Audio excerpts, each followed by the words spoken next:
دیکھو میرا موقف ہے کہ میں فرض نماز کے بعد اجتماعی دعا کو نہیں مانتا، یہ کہیں بھی ثابت نہیں ہے، نہ قرآن میں ہے، نہ کسی صحیح حدیث میں ہے، نہ صحابہ کا عمل ہے، نہ فقہ کی کتابوں میں جو مفتہ بھی قول ہے کہیں بھی نہیں لکھا، بلکہ اس کے اگینسٹ لکھا ہوا ہے.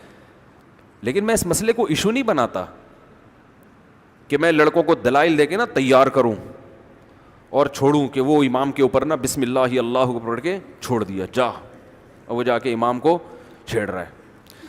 پھر اس طریقہ ہوتا ہے امام صاحب آپ ماشاء اللہ آج آپ نے سنتوں پر بیان کیا کہ ہمیں صرف سنت کو فالو، یہ طریقہ ہوتا ہے فتنہ پرست لوگوں کا جو امت میں خیر خواہی نہیں ہے.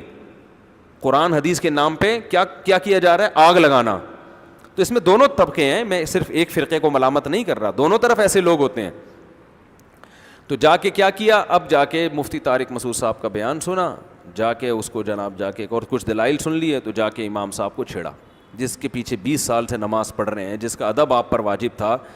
فرض نماز کے بعد اگر اجتماعی دعا مفتی صاحب کی رائے میں ثابت نہیں ہے تو امام کا احترام تو بہرحال ثابت ہے. خارش کرنا اگر ہو رہی ہے تو کرو، اور اپنے کرو نا، دوسرے کو خارش کیوں کر رہے ہو؟ جا کے آپ جا کے کسی کو کھجا رہے، کہہ رہے کیا کر رہا ہے بھائی، کہہ رہے ہو سکتا ہے آپ کے یہاں خارش ہو رہی ہو، تو وہ کہے گا ہو تجھے رہی ہے کر مجھے رہا ہے. تو جا کے امام صاحب سے ملتے ہیں. امام صاحب یہ جو آپ نماز کے بعد دعا مانگتے ہیں یوں کر کے، یہ کہاں لکھا ہوا ہے؟ کہیں گے بھائی سارے اکابر مانتے ہیں سب. یہ وہ بیچارہ ہر امام کے پاس نہ اتنی نالج ہوتی ہے نہ علم ہوتا ہے، وہ اسی کا مکلف ہے کہ بھائی علماء کر رہے ہیں تو اس بیچارے کو کیا پتہ.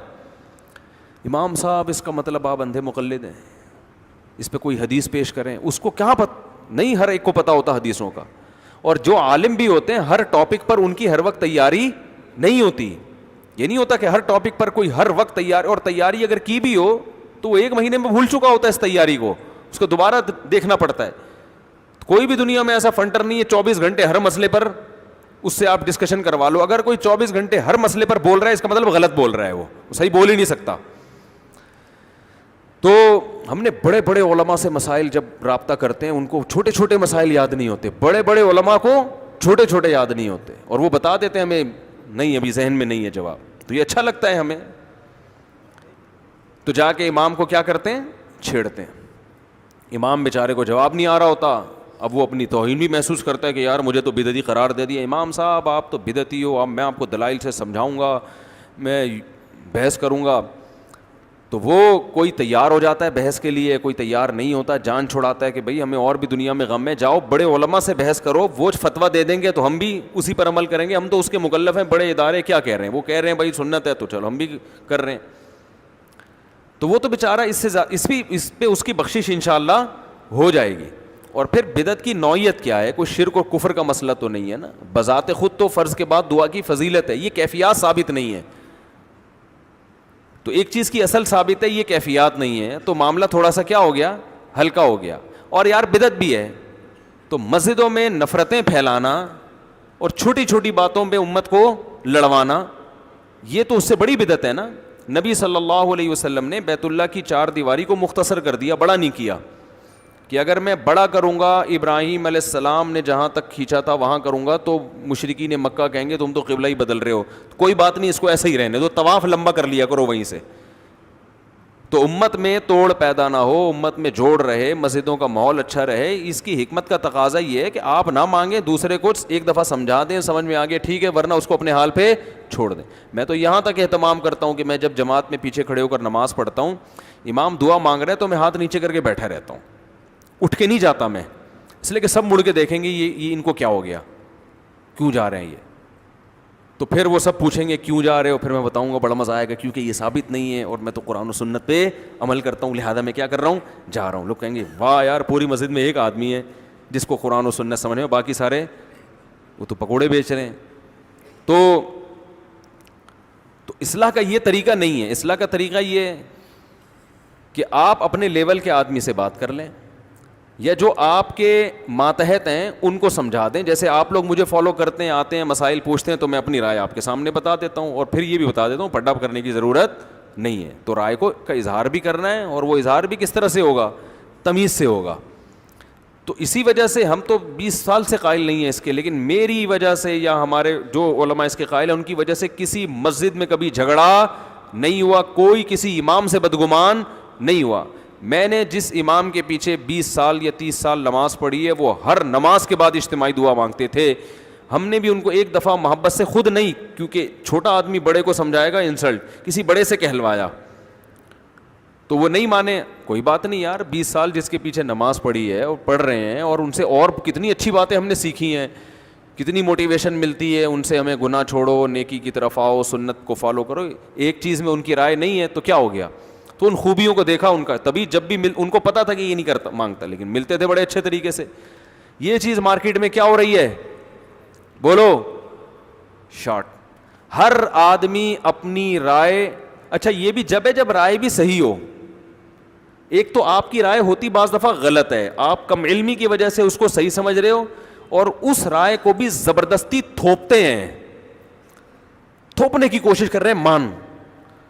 تو بہت نیوٹرل ہو کے بحث کرنی چاہیے.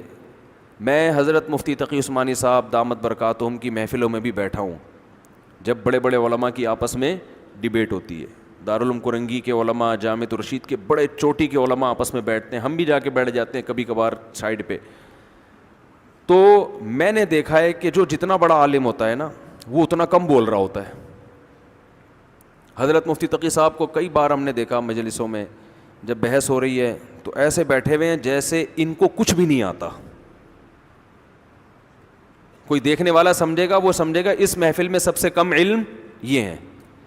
ایسا لگ رہا ہوتا ہے وہ سیکھنے کی زیادہ کوشش کر رہے ہیں, سکھانے کی کم, کہ بھئی پہلے ہو سکتا ہے اس کے پاس دلیل ایسی ہو جو میرا موقف ہی چینج ہو جائے. تو ایسے آرام سے جب سب ان کو کہتے ہیں حضرت آپ بھی تو کچھ کہیں, تو پھر وہ بڑے آرام سے کہ یہ ماشاءاللہ بھائی نے دلیل دی ہے. اس میں اصل میں تھوڑا سا یہ اشکال ہوتا ہے, تو اس اشکال کو ہم سب مل کے غور کر لیتے ہیں. اتنا اچھا لگتا ہے خدا کی قسم. اور حضرت مفتی رشید احمد صاحب رحمہ اللہ کے ساتھ ہم نے ٹائم گزارا. حضرت مفتی رشید احمد صاحب مفتی تقی صاحب کے بھی استاذ تھے, اور 7-8 سال حضرت مفتی تقی صاحب اور مفتی رفیع صاحب نے مفتی رشید احمد صاحب سے پڑھا ہے. تو ان کی کسی مسئلے پر بحث ہوئی, اتنی آرام سے, اتنی محبت سے, پتہ ہی نہیں چل رہا ان میں استاذ کون ہے اور شاگرد کون. تو وہ بحث کسی ایک رائے پر نہیں ہوئی. تو جب رائے نہیں ہوئی تو حضرت نے پھر خط و کتابت بھی ہوئی, تو وہاں بھی کوئی ایک رائے نہیں ہوئی. تو حضرت نے نہیں کہا تو میرا شاگرد ہو کے ایسی باتیں کر رہے ہیں, تجھے تو میں نے پڑھایا ہے, تو میری بات نہیں مان رہا. نہ انہوں نے کہا کہ آپ استاذ ہونے کا ناجائز فائدہ اٹھا رہے ہو. ٹھیک ہے نا. بحث ہوئی کرنسی کی خرید و فروخت سے متعلق, وہ بحث تھی. تو جب کوئی نتیجہ نہیں ہوا, اب یہ تھوڑی کہ قیامت تک کسی پر بحث ہوتی رہے گی, بھائی کوئی نتیجہ نہیں نکل رہا, تو حضرت نے کیا کیا, حضرت مفتی تقی عثمانی صاحب جو حضرت کے شاگرد تھے, ان کے دلائل اور اپنے دلائل دونوں ایک کتابی شکل میں شائع کر دیے کہ میرے یہ دلائل ہیں, ان کے یہ دلائل ہیں, ان کا یہ جواب ہے. تو اب اہل علم جو ہے ان کے سامنے دونوں آرا آ گئی ہیں, تو وہ خود فیصلہ کریں کہ کیا کرنا ہے. یہ ہوتا ہے علماء کی آپس میں بات چیت کا, بولو, طریقہ. لیکن بشرطے کہ سامنے والا بھی کیا ہو, عالم ہو, اور سامنے والا کی کوشش ہی شروع سے یہ ہو جائے نا کہ وہ نیچے دکھانا ہے آپ کو, تو بس پھر تو پھڈا ہوگا. ٹھیک ہے نا.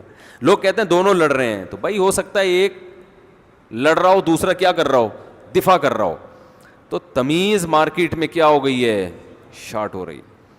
ایک دفعہ حضرت مفتی رشید احمد صاحب اور ان کے استاد سے حضرت مفتی شفیع صاحب, وہ بہت بڑے عالم تھے جو مفتی تقی عثمانی صاحب کے والد ہیں. دارالعلوم میں ایک پیچیدہ مسئلہ آیا, اور جس نے مسئلہ پوچھا تھا اس نے کہا تھا ان دونوں مفتیوں کے دستخط چاہیے مجھے, دونوں مفتیوں کے دستخط چاہیے اس فتوے پہ. تو جب اس مسئلے پہ ڈسکشن ہوئی تو مفتی شفیع صاحب کی رائے الگ تھی. اچھا, یہ جو مسئلہ ہے نا حضرت نے کتابی شکل میں شائع کر دیا. حضرت کے انتقال کے بعد چند مہینے بعد یہ مسئلہ دوبارہ اٹھا تو مفتی تقی صاحب نے کی رائے چینج ہو گئی. انہوں نے وہی پھر فتویٰ دیا جو حضرت مفتی رشید احمد صاحب, اور اخبار میں اعلان بھی کیا کہ میری رائے کیا ہو گئی ہے. کیونکہ بعض دفعہ شرح صدر اس وقت نہیں ہوتا, بحث میں انسان الجھ جاتا ہے, بعد میں کبھی ٹھنڈے دماغ سے غور کرتا ہے تو بات سمجھ میں آ جاتی ہے. تو انہوں نے پھر اعلان کیا, اخبار میں شائع بھی کیا. وہ میں نے اخبار میں ان کا رجوع بھی پڑھا کہ میں نے اس رائے سے رجوع کر لیا ہے. تو تمیز سے بہت سارے کام, بولو, ہو سکتے ہیں. تو اس شخص نے کہا کہ دونوں کا فتویٰ چاہیے. اب یہ جہالت کی بات ہے کہ بھئی جو قرآن و سنت کے مطابق ہوگا وہ والا چاہیے. تو یہ قرآن و سنت ہی یہ تورات انجیل کے مطابق تھوڑی فتویٰ دیں گے, مفتی لوگ ہیں بھائی, آپ ان پر اعتماد کر رہے ہو. تو اب کیا ہوا کہ دونوں کی رائے میں اختلاف, بہت بحث ہوئی, اتفاق نہیں ہوا. تو حضرت نے فرمایا کہ آپ اپنی رائے کے مطابق اس کو جواب دے دیں. میں شاگرد ہوں, میری رائے میں غلطی کا امکان زیادہ ہے, تو آپ اپنی رائے کے مطابق. تو انہوں نے کہا کہ نہیں, میں یہ ذمہ داری نہیں لیتا, ہو سکتا ہے میری رائے غلط ہو. آپ یعنی وہ بھی تو بڑے عالم تھے مفتی رشید احمد صاحب, کہ آپ کو جب اتفاق نہیں ہو رہا تو میں اپنے کندھے پہ رکھ کے بندوق کیوں چلاؤں. تو میں دستخط نہیں کروں گا, لیکن آپ اپنی رائے کے مطابق جواب دیں اور اس پہ سائن کر دیں. میں سائن نہیں کروں گا کیونکہ میرا سائن اس تو علامت ہے نا کہ میں اس سے متفق ہوں. تو میں متفق نہیں ہوں, لیکن آپ جواب لکھیں. وہ کہہ رہے نہیں آپ جواب لکھیں, میں سائن نہیں کروں گا, سائن آپ کریں گے. اب مستفتی کو تو جواب دینا ہے نا. جب اتفاق نہیں ہو رہا تو بھائی دونوں میں سے کوئی مفتی بھی رائے دے دے تو عامی آدمی کے پاس اس سے زیادہ اس کا مکلف نہیں ہے وہ. اب ایک شخص اٹھ کے کہے کہ مستفتی سے کہے کہ ان دونوں میں سے جو قرآن حدیث کے مطابق ہے اس کو لو, جو نہیں ہے وہ چھوڑ دو. وہ کہے گا جب ان دونوں مفتیوں کی سمجھ میں نہیں آ رہا کہ قرآن حدیث کے مطابق کون سا, میری سمجھ میں کہاں سے آئے گا. ایسے موقع پہ تقلید کے علاوہ آپ کے پاس کوئی راستہ ہوتا ہی نہیں ہے. ابو حنیفہ امام شافعی کا اختلاف ہوا, دونوں کے پاس حدیثیں تھیں, آپ کو ان میں جس کا قول حدیث کے مطابق ہو اس کو لے لو. ابے بھائی یہی تو فیصلہ نہیں ہو پا رہا کہ کس کا قول حدیث کے مطابق ہے. اب اختلاف ہو گیا ہے تو اب اس میں عوام فیصلہ نہیں کرے گی, عوام کے پاس وہ صلاحیت نہیں ہے. وہ ابو حنیفہ شافعی نہیں کر سکے, تم کہاں سے کرو گے. عوام اب ایک کو فالو کرے گی, دوسرے پہ تان و تشنیع نہیں کرے گی, فالو تو ایک ہی کو کرے گی نا. تو ان مسائل میں تقلید ہوتی ہے, اور ان مسائل میں تقلید کے علاوہ آپ کے پاس کوئی آپشن نہیں ہے. اور اس میں اہل حدیث کے عوام بھی اپنے علماء کی تقلید ہی کر رہی ہوتی ہے, 100% تقلید کر رہی ہوتی ہے. یہ ناممکن ہے کہ وہ تقلید نہ کرے.